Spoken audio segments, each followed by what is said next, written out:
지금이 어느 시대인지 누구의 세상인지 묻고 싶습니다만 이동엽 PD, 지금 친일 인사대 후손들이 이렇게 대놓고 활개치는 세상, 이유가 있지 않겠습니까? 예, 그렇습니다. 흔히 친일파 청산에 실패했다라고 합니다만은 사실은 청산하려고 나섰던 사람들이 친일파에 의해 거꾸로 청산당한 것이 우리 역사였습니다. 아직도 우리 사회에는 혈연과 항맥, 인맥으로 이어져 내려온 친일파의 힘이 시퍼렇게 살아있는 것이 현실입니다. 안양시 석수동의 한 야산. 1956년 사망한 육군 특무대장 김창룡이 묻혔던 곳입니다. 그런데 98년 2월 정권 교체의 공백기를 틈타 김 씨의 유해가 슬그머니 이장되었습니다. 원래 몰랐고 애국지사와 순국 선열을 모신 대전 현충원입니다. 김 씨의 유해는 바로 이곳 장군 묘역으로 옮겨졌습니다. 왜 이 경내에 말이야 독립운동가와 그들 탄압받은 무리를 같이 묻어놓고 이 나라가 말이야 어찌 되기를 바라는 이상이 용납할 수 없다. 용납이 뭐해.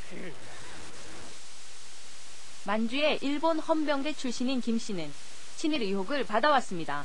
당시 이제 증언자에 따르면은 거의 이 헌병하면서 독립운동을 탄압하는데 앞장서서 지금 활동했던 그런 증언들이 있기 때문에 이건 아주 철저하게 독립투사를 추적, 고문, 학살, 체포 막 이렇게 한 인물인데 더구나 김 씨는 독립운동의 핵심이었던 김구 주석을 암살한 배후로 지목받아왔습니다. 실행한 건 아니야. 실행에 가까우면 않지. 김창룡이가 늘 자기를 한테 뭐라고 얘기를 했느냐 하면 제거해야 할 인물이다. 그저 김구 선생 밑에는 그 빨갱이들이 우글거리고 있으니까 제거해야 할 인물이다. 안적인 존재다. 김 씨가 국립묘지에 안장된 것은 어떤 경로를 통해 가능했던 것일까? 국립묘지 시행규칙에는 유가족이 신청을 하면 국방부의 심사를 거쳐 각군 참모총장의 결재를 받아 안장하도록 되어 있습니다. 저는 맨 마지막에 집행부서가 돼가지고 어떤 정책이 결정되고 법령에 의해서 결정이 된 사항에 대해서 제가 이제 집행을 하는 그런 부서니까 거기에 대해서는 어떤 권한이 있다고 할 수가 없습니다.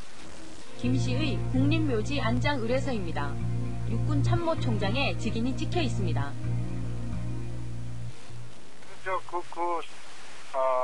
사안에 대한 내용은 제가 금시초문이에요. 그러면 김창룡 장군이 옛날 방첩부대장도 하고 그러신 분이에요? 네네.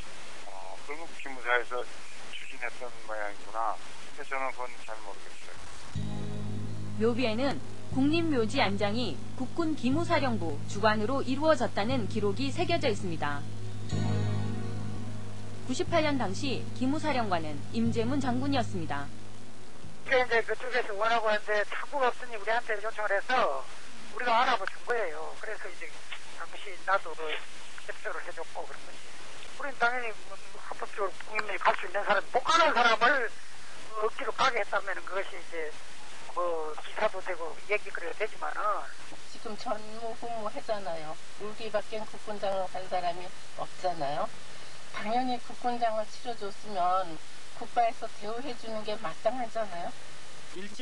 기무사령부 홈페이지에는 아직도 김 씨의 자료가 올라와 있습니다. 김 씨의 친일 의혹은 기무사의 고려 대상이 아니었던 것일까? 친일을 했는지 그런 우리는 세대 차이가 나고 또 오래된 일이기 때문에 그 기록도 모르겠고 이건 모르는 거다 이거죠. 김창룡이가 있었음으로써 이 한국에 국권이 쓸 수 있었다는 건 일반적인 여론이잖아요. 그런 거는. 그럼 우리나라가 이만큼 국권이 섰다면 웬만한 허물이 있다면 덮어줄 수도 있는 거잖아요. 김창룡에게 무슨 공이 있어서 과를 덮을 만큼 그 공을 얘기한 건지, 설사 그 공이 있다 하더라도 그 공이 민족 반역 행위, 친일 분역 행위, 그거를 넘을 수는 없는 겁니다. 시민단체는 김 씨의 묘를 이장하라고 요구해왔습니다. 그러나 국방부는 김 씨의 범죄 사실을 통보받은 바 없어 이장을 요구할 법적 근거가 없다는 입장입니다. 국방부 그거 견내면요, 그거는 자기네들 뻔히 알면서도 그랬거나 아니면 진지하게 어떻게 막 알아보려는 이런 나라를 걱정하면 그런 마음이 자연히 생기고 그럼 반문을 하든지 역사학자들에게 정말 물어보든지 그렇게 해야 될 텐데 그런 거 없이 이렇게 한다는 게 이게 국민의 알기를 우습게 아는 거고. 애국지사와 친일 인사의 비극적인 동거는 대한민국 출범 당시부터 예견된 사태였습니다. 핵심 권력기관은 친일 인사 1세기였습니다. 육군참모총장 이응주는 일본군 대자 출신, 특무대장 김창룡은 일본 헌병대 출신, 그리고 치안국장 이호는 경성고검 검사 출신이었습니다. 친일의 맥은 끊임없이 이어져 육군참모총장의 경우 79년까지 일본군 출신들이 독식해왔습니다. 또 정부와 정당 등 사회 전 분야의 핵심적인 위치를 친일 인사들이 장악했고 이들의 기득권은 되물림되었습니다. 친일파 1세기 공간에서 반민투기는 무력했습니다. 빨갱이로 몰리고 친일 경찰의 습격을 받아 결국 와해됨으로써 친일 청산은 역사적인 과제로 남게 되었습니다. 5년간 독일의 지배를 받은 프랑스의 반민족 행위자 처리 결과와 비교해보면 친일 청산의 숙제가 얼마나 큰 짐으로 남았는지를 알 수 있습니다.